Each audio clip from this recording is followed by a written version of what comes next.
I can still hear it. The church wasn't just collapsing, it was tearing itself apart.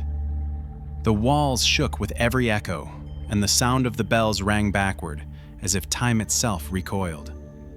Shards of stained glass rained down in red and violet, bleeding light into the smoke. The air tasted like iron, burning my lungs with every breath. And under it all, that sound. Clack, thump, clack, thump, like a heartbeat too big for the world. "God damn it!" I shouted until my throat tore, but nobody stopped. They were firing at shadows, firing at each other, blinded by something I couldn't see. Muzzle flashes lit the pews like lightning, tearing splinters from wood older than the city itself. The floor began to split, opening like a wound, and the sound that came out was not air, not stone, not earth. It was voices. Hundreds of voices whispering the same name again and again. Stuyvesant, Stuyvesant, Stuyvesant. Not like this, not here. I tried to pull them back, my hands on their vests, dragging them away from the edge, but their eyes were gone, white, blind, smiling at nothing. I begged them to stop. I begged them to see me, but all they did was laugh and fire and chant that name until the church itself seemed to breathe. "Stop! Stop shooting!" The command meant nothing. The sound of rifles merged with the tolling bells, and every shot felt like it was tearing holes through the night sky. I could feel the roof groan above me, beams straining as though something immense pressed down from above. My legs gave out. I hit the stone floor, cheek pressed against dust and blood. And still that sound, the clack, thump, moving closer, steady, patient. I clawed forward, tried to crawl, but the ground shifted under me. The pews cracked apart, the altar split. The smell of smoke turned sharp, metallic, like burning wires and blood together. I thought I saw faces inside the firelight, mouths open wide, as if they were all trying to scream the same word, but no sound came. Only silence between the bell strikes. The blast took everything. It ripped the sound from my ears, the breath from my lungs, the sight from my eyes. And in that silence, absolute, perfect silence, I realized it wasn't the church that was collapsing. It was me.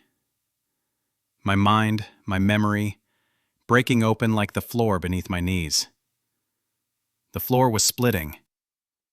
They were killing each other. The air felt like fire. I couldn't stop it.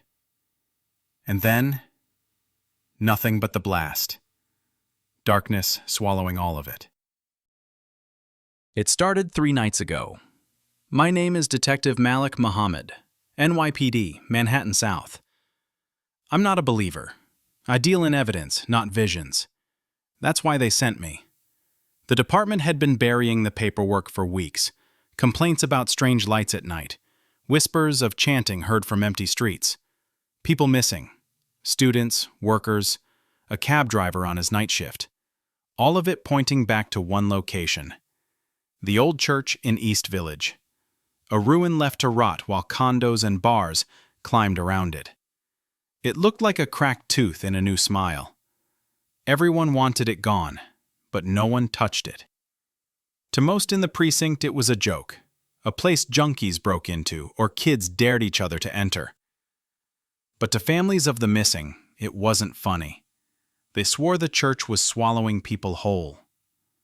So the case landed on my desk, not because I was the best, because I was the one who never believed. I don't see ghosts, I don't hear voices. I see what's on the ground, and I write it down. I used to believe. My mother prayed 5 times a day. She believed words could guard a house stronger than locks. But when she got sick, I prayed until my throat bled. Nothing came, no miracles, just silence. That silence grew into the walls of who I am. Solid, heavy, unforgiving. I learned not to wait for faith to save me. I learned to trust only evidence. It wasn't just my mother. Years ago, before I made detective, there was a case in Harlem. A family swore their son was possessed. He'd locked himself in his room, speaking in a voice that wasn't his. The neighbor said the walls shook with his words. I thought it was nonsense. But when we forced the door, I found the boy curled in the corner, every wall carved with the same phrase. I am still here. He was gone 2 days later. No suspect, no cause of death. Just gone. And the case disappeared into the files like it never mattered. That was the day my faith cracked for good. If God was real, he had been absent there. And if the devil was real, then he was winning. I decided both were illusions. From then on, only the evidence spoke, only the facts. Mark Ellison came with me now. He laughed through his nerves, hiding fear in wisecracks.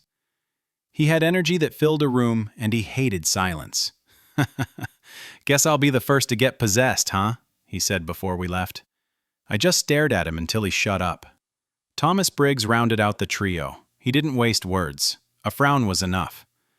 He walked like every step was weighed and measured. We go in, we go out. No hero work, he said.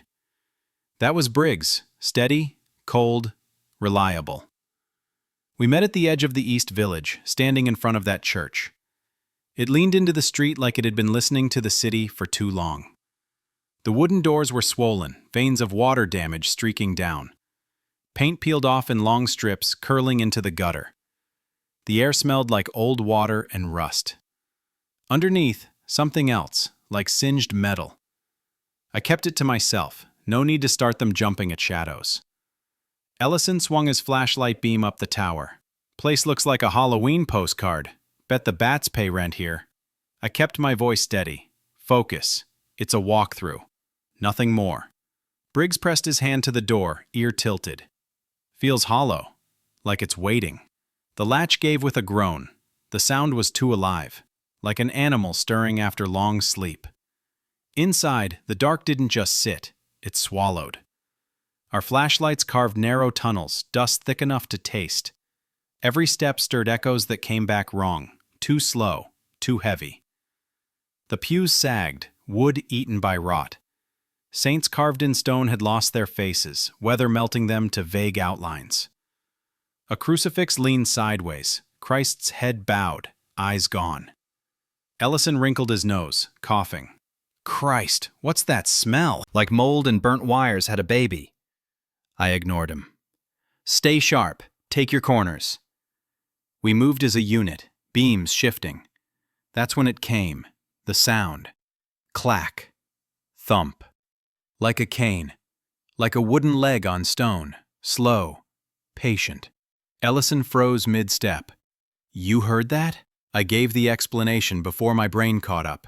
It's wood. Beams shift when the temperature changes. Briggs tilted his head, listening longer than he should. Doesn't sound like wood to me. The sound died. Nothing followed. Only the hiss of our breath in masks. I told myself it was settling beams, air pipes, something physical.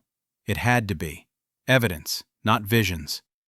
We swept the ground floor. The altar sagged under cracks. Candles melted to puddles long cold. The stained glass window above it bled color in broken patterns. Pieces had fallen out, leaving holes like missing teeth. Ellison tapped the base of a statue with his baton. Bet the rats run the parish now. Briggs didn't flinch. His light stayed fixed on the pews, sweeping slow. Empty. Nothing moving. I crouched, checked the dust. No tracks, no fresh prints. Just layers of abandonment. Still, the silence pressed heavier than evidence allowed. Ellison whistled low, breaking it. So, Big Bad Haunted Church is just empty wood and bad smells. Case closed. I wanted to agree. I wanted to leave. But the rhythm was still inside my chest, like I'd swallowed it. Clack. Thump. We circled back to the entrance. I wrote in my notes later, no intruders, no squatters. Structure unsafe but stable. That's what the paper said. That's the official truth. But as Briggs shut the door behind us, he spoke low. "Something's wrong with this place." Ellison laughed it off. "Yeah, wrong is it's boring as hell." We stepped back into the night. East Village pulsed around us. Neon spilling from bars. Voices climbing from open windows. But the church behind us stayed black, like it had never been opened. We didn't head back to the precinct right away. Briggs wanted food. So we stopped at a bar on the corner, one of those brick places where the lights are too dim and the jukebox never stops humming. The smell of fried onions clung to the air, beer sour in old wood. Ellison ordered a burger and laughed with the waitress. "See? Still alive. Told you ghosts don't like me." Briggs sat in silence, hands folded on the table, staring at the wall. I nursed a coffee, too bitter, too burnt. That's when I heard them. 2 men at the counter, voices low. "Cops went in there tonight. They'll regret it. Everyone does." I turned, but they dropped their eyes to their drinks. When I pressed, the bartender shook his head. "Best if you boys stay away. That place don't forget." Ellison laughed, too loud, trying to chase the tension. "Guess we're legends already. First round's on me." But Briggs never smiled. His eyes stayed locked on nothing. I think he already knew the truth, or at least felt it. I pushed the coffee aside. I told myself the locals were just drunk. Superstitions passed around until they sounded real. I told myself the sound in my chest was just memory. But even then, under the chatter, under the jukebox hum, I still heard it. Clack, thump, clack, thump, like something waiting for me to come back. The morning after, the precinct felt colder. The kind of cold that seeps into tile floors and lingers in the corners of every room. I wasn't ready for the call that came through. No one ever is. Mark Ellison was gone. Not missing, gone. They said he started shouting in the holding area, ranting about something in the walls. By the time I got there, half the precinct was outside the cell. I pushed through and saw him. Ellison's face was red, veins bulging, spit flying with every word. "It's inside! It's crawling in me!" he screamed. Before anyone could stop him, he slammed his head against the concrete wall. The crack was sharp, sickening. He stumbled back, blood streaking down his temple, and hit the wall again. "Get the door open!" someone yelled. Keys rattled, boots pounded. Another officer grabbed his arm, but Ellison twisted free with strength that didn't belong to him. He was laughing now, a broken sound that didn't match his face. "You can't stop it! It's already here!" He hit the wall one last time, the sound of bone giving way. He slid down, twitching, whispering through a mouthful of blood. "Stuyvesant." The silence after was worse than the noise. I stood frozen. I wanted to rush in, to drag him back, but my legs wouldn't move. I'd never seen death come that fast, that senseless. "That wasn't Mark," one officer muttered beside me. He looked straight through me, like I wasn't there. I said nothing. What could I say? Evidence doesn't speak when a man kills himself on the floor of a police station. Hours dragged like chains.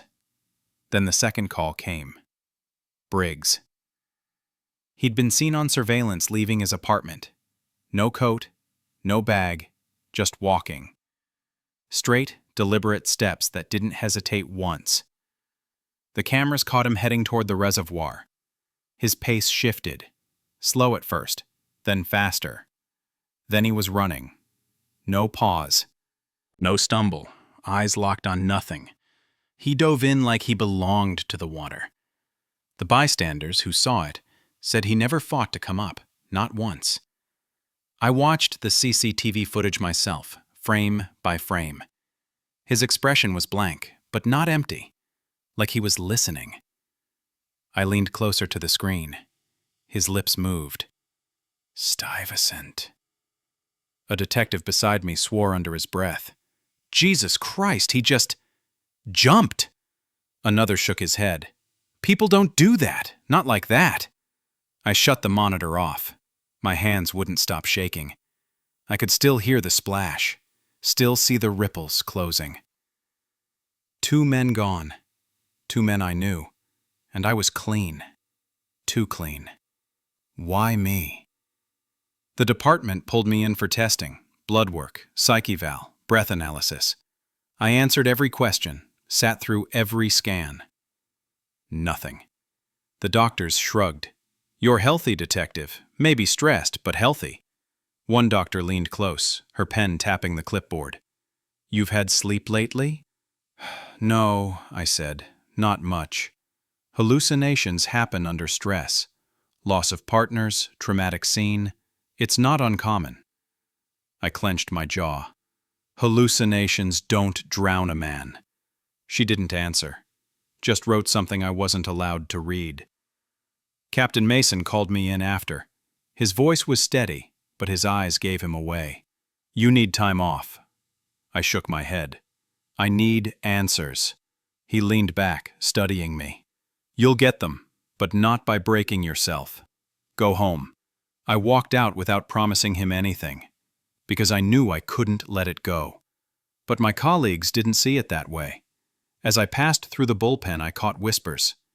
He's the only one left. Maybe he brought it with him. How does one man walk away twice? I didn't look at them. I couldn't. Their silence weighed heavier than their words. That night, I didn't go home to sleep. I sat at my kitchen table, blinds shut, the city glowing through the cracks. I turned on my recorder. My voice felt strange, like it wasn't mine. 2 men gone, 2 men I knew, and I was clean. Too clean. Why me? I let the silence answer. I keep hearing the sound. Clack, thump.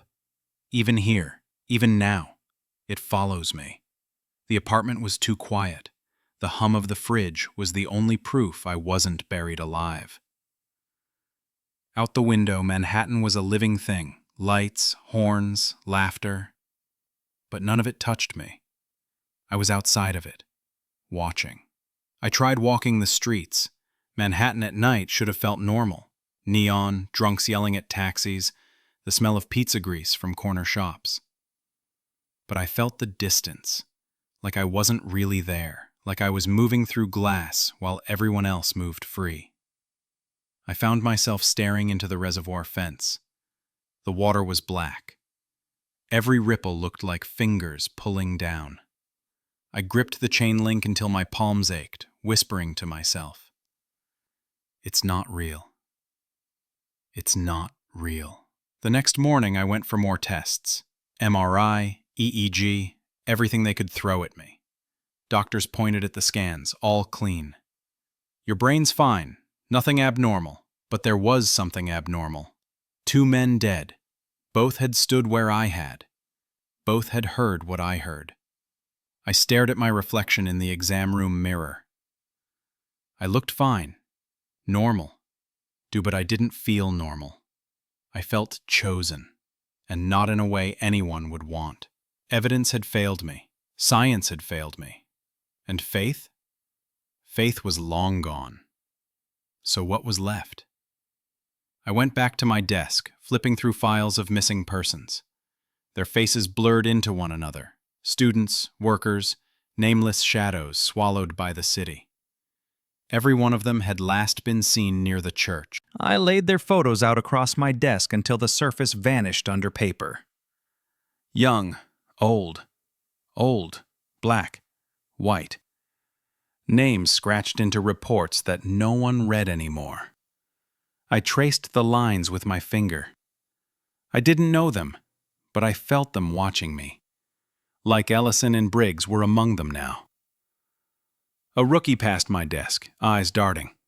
"Detective, you okay?" I lifted my head, voice dry.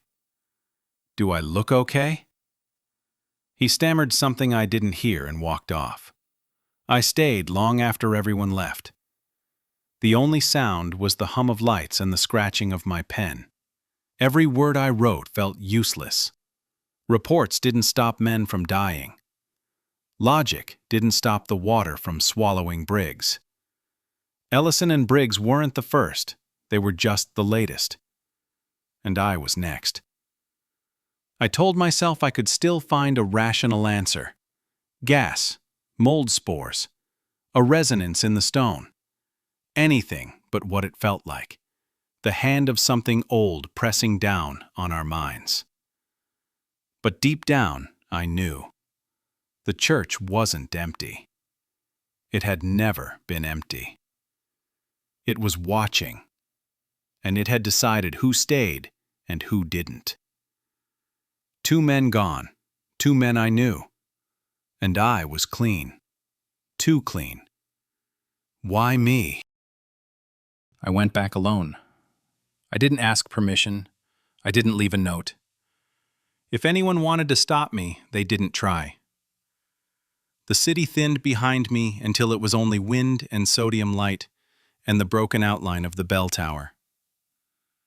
The church sat like a wound that refused to close. I parked half a block away and carried what I had left. A gas detector, a hand recorder, a thermal camera, extra batteries. I told myself this was science.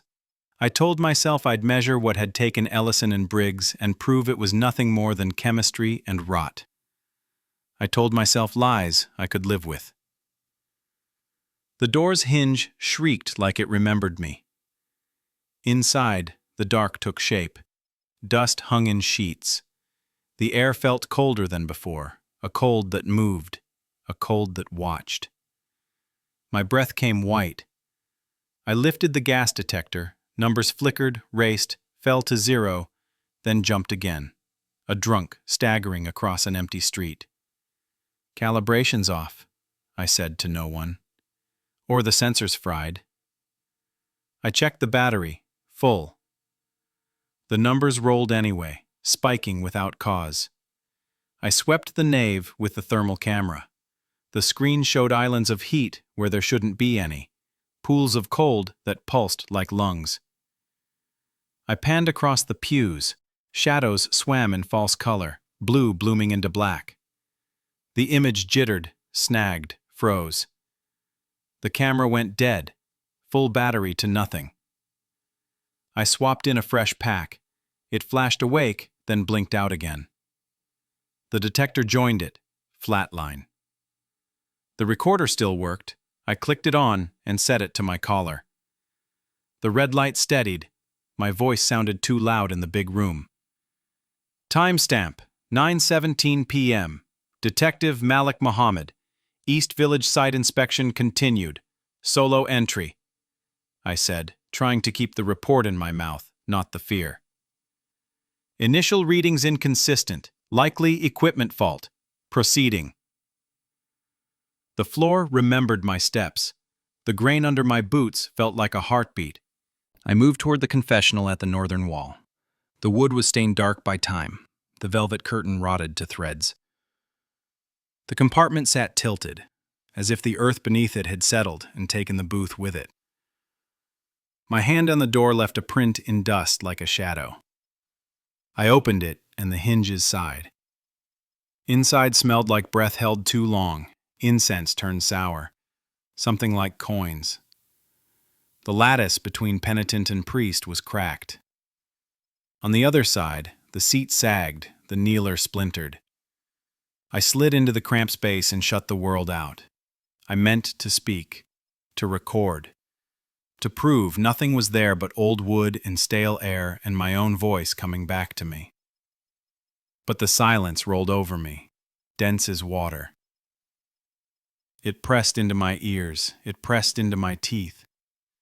And then a voice moved inside my head, the way a hand moves inside a glove. They bent the knee. You did not. I chose you. I didn't breathe. I didn't turn. There was no one on the other side. There couldn't be. I don't know how long I sat with the words hanging from the ceiling like chains. Who are you? The answer came like a footstep, one, then another, pacing through the years. We were a city of barrels and salt, of walls and edicts, a single road that ran like a spine to the river. I set the rules, I held the line. I kept order when men mistook appetite for freedom.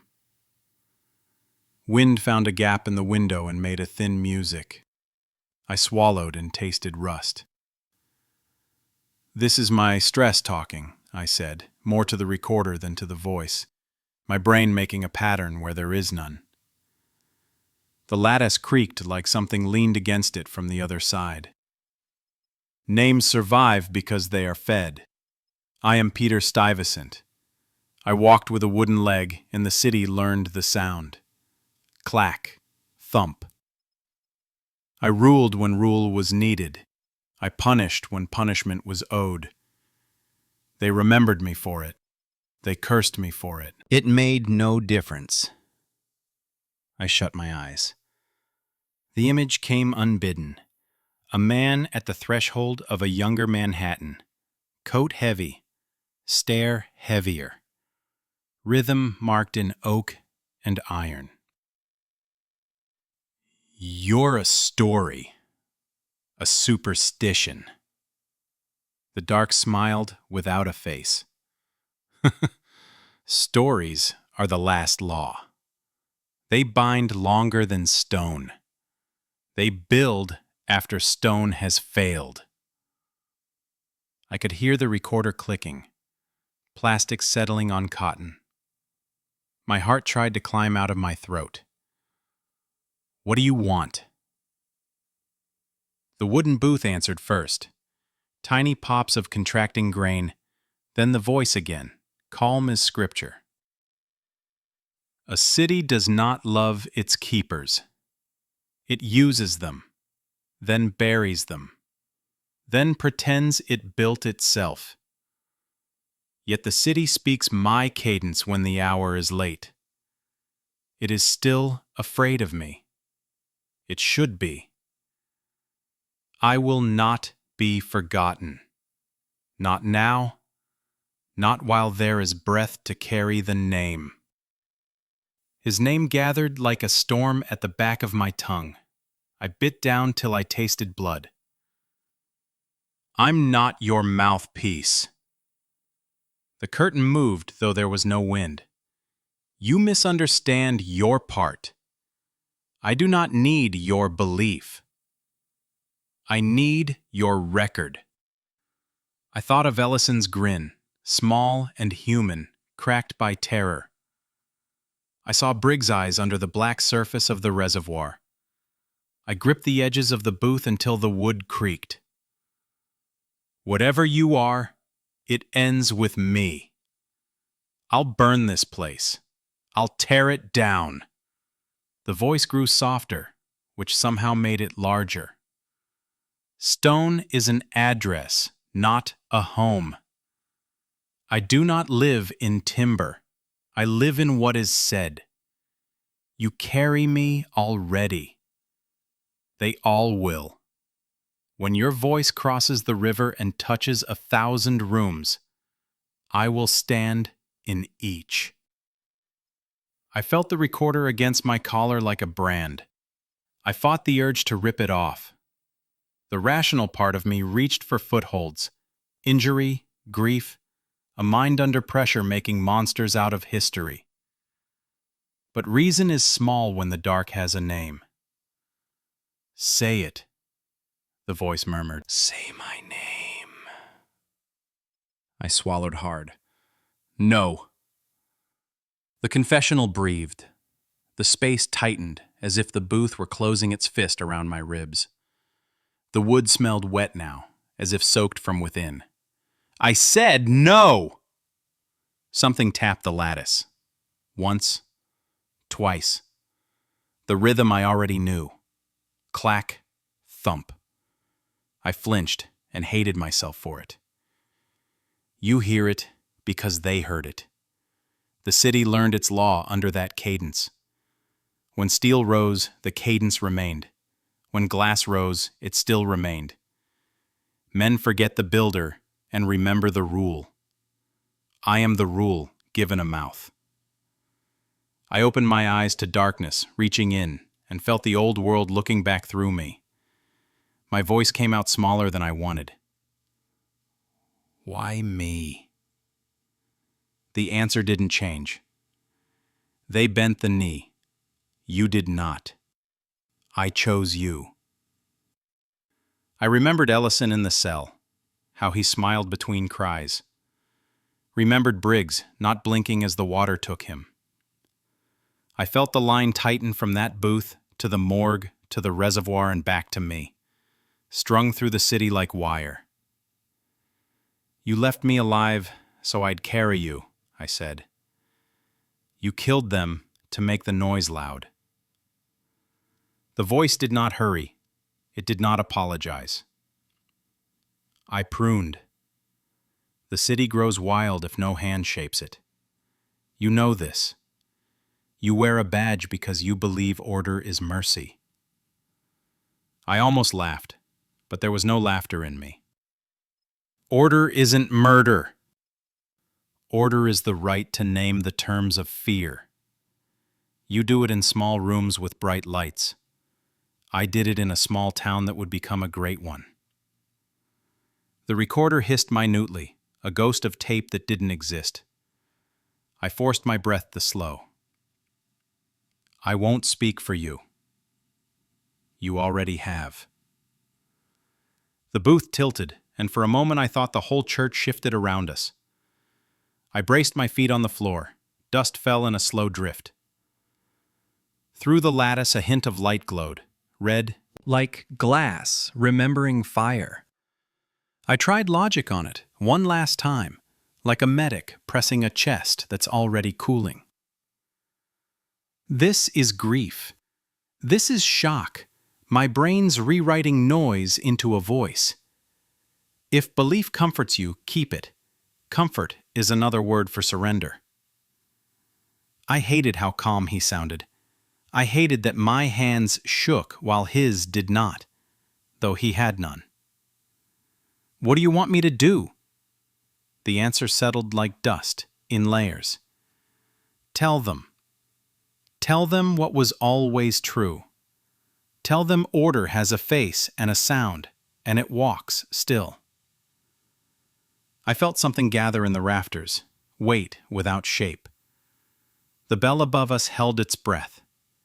Somewhere, a mouse moved in the walls, and even that small life sounded like trespass. I won't make you a god, I said. I won't. The name pressed against my teeth like a bit. I locked my jaw until it hurt. God is a word for the crowd. I require a crowd, not the word. They will not worship. They will obey the memory. That will be enough. The church did not wait for me to come back. It called. It dragged. I could feel it in the way my hands twitched on the steering wheel. I was tired of running. I was tired of pretending.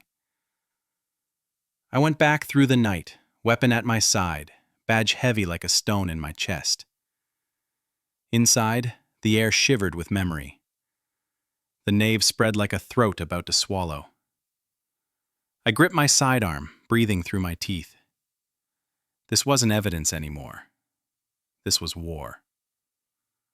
The first sound was the bell, ringing backward, like time unwinding, low and hollow, shaking the rafters.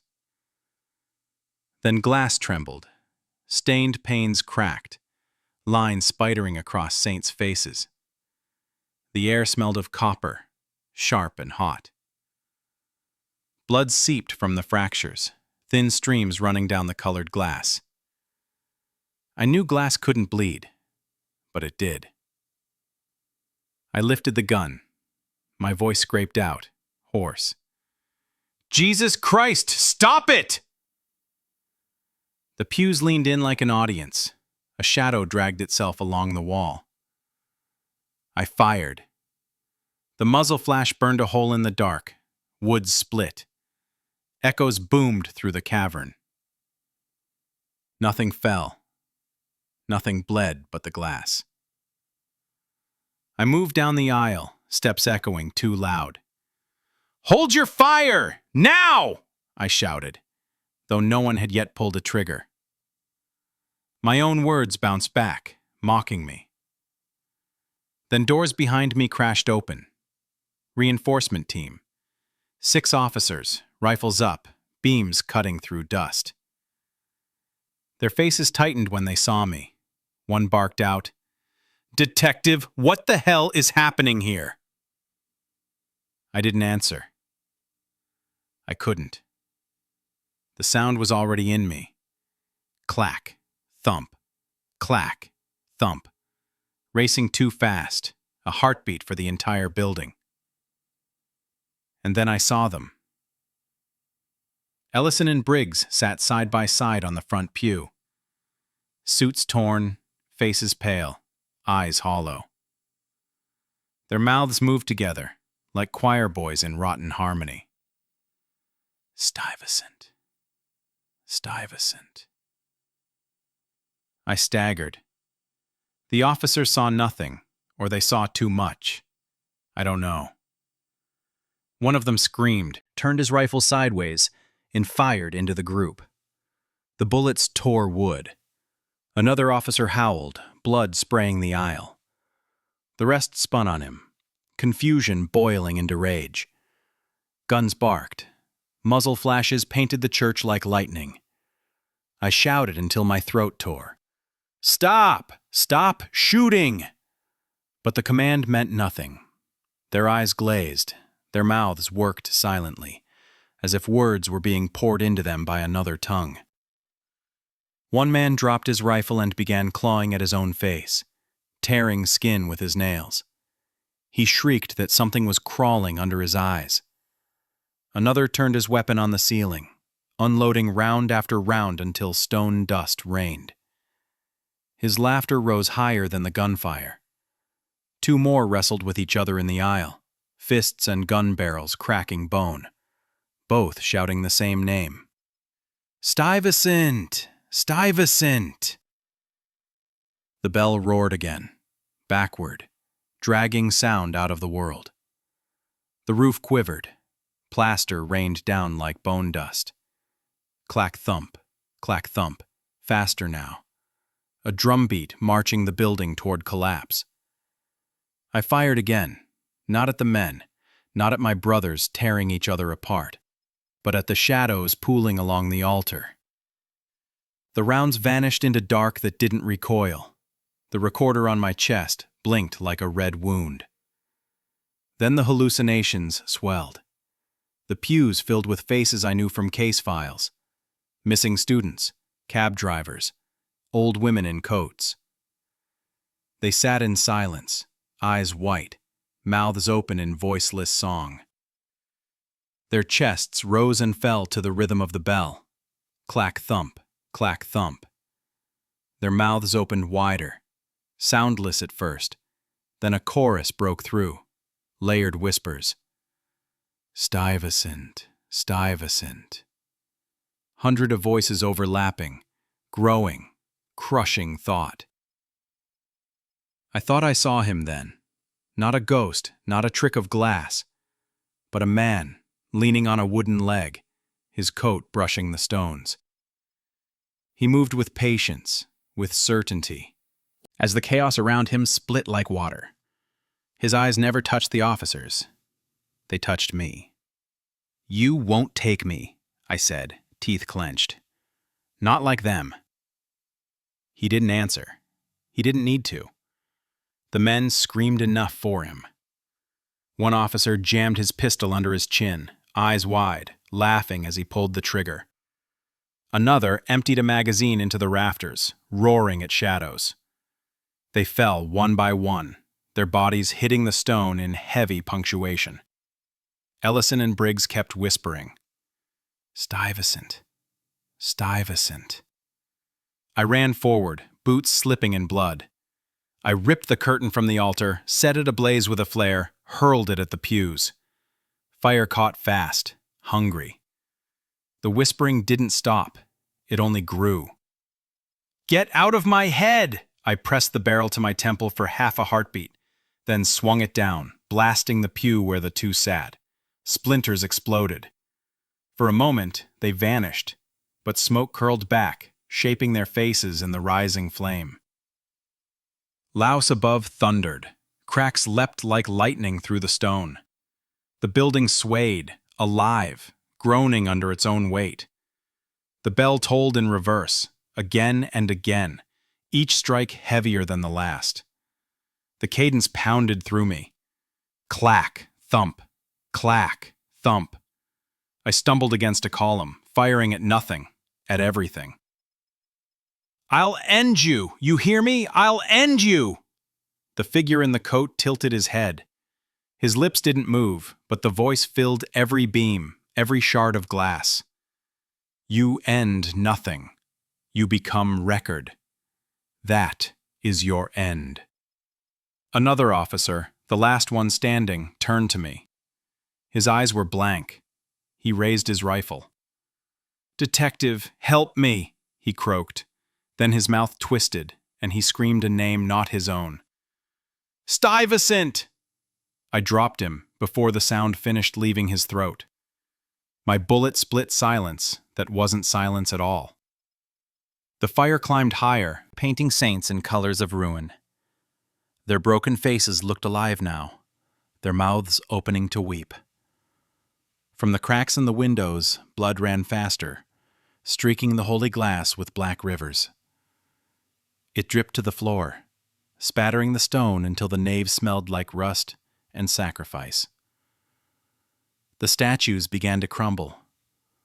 One saint's hand fell, smashing against the floor, and from the break poured black water that spread across the stones. It crawled toward me, cold steam rising from it. I stepped back and raised the gun again. "I'll bury you here!" The pews erupted, every seat filled with figures I couldn't name, crowds of the vanished, faces slack, eyes blind.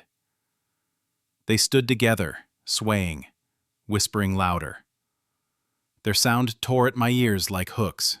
"Shut up! Shut up!" I fired into them, rounds passing through smoke that bled like flesh. I fell to one knee, my chest seized with each bell strike. I tried words my mother once said in prayer, broken, stuttering. "In the name of God, in the name of mercy." The words dissolved, drowned by chanting. The figure raised his cane and struck the altar. Clack, thump. The resonance nearly split my skull. The nave spun. My vision doubled, trebled. I saw myself in the pew, eyes white, whispering with them. I saw myself hanging from the rafters. Every version of me called the same name. "You're not God!" The dome gave way. A crack split open above like the mouth of the sky. Stone groaned, tearing loose. A thunderclap shook the nave. Then the blast came, sound folding in, stone folding down. Dust rose like smoke from a new volcano. The pews splintered. The floor buckled. Flames vanished in a rush of falling stone. I felt myself lifted, hurled, slammed back down. My ribs sang with pain. My ears rang until even the bell was gone. Everything slowed. The collapse like a tide rolling in slow motion, the world turning white with dust.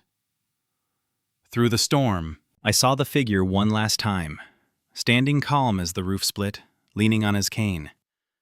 His voice didn't rise. It didn't need to. "You will tell them." The last thing I saw was his cane tapping once against the altar. Clack, thump, and then nothing but dark swallowing the fire, the blood, the screams, the city. The first thing I heard was a monitor beeping. Slow, steady, too calm for what I'd lived. I opened my eyes to white light, curtains, the sting of disinfectant. The world had been fire and stone. Now it was linen and hum. My ribs ached when I tried to move. Tubes ran into my arm. I wasn't in the church anymore. I wasn't anywhere but a hospital bed. But my chest still shook like dust was clogging my lungs. Captain Mason stood at the foot of the bed. His uniform looked the same as always. Pressed, clean, practical. His face carried the kind of calm only men in command can wear. He shook his head, then smirked. So, how the hell did you end up in that church and pass out, huh? People had to drag you out. I blinked.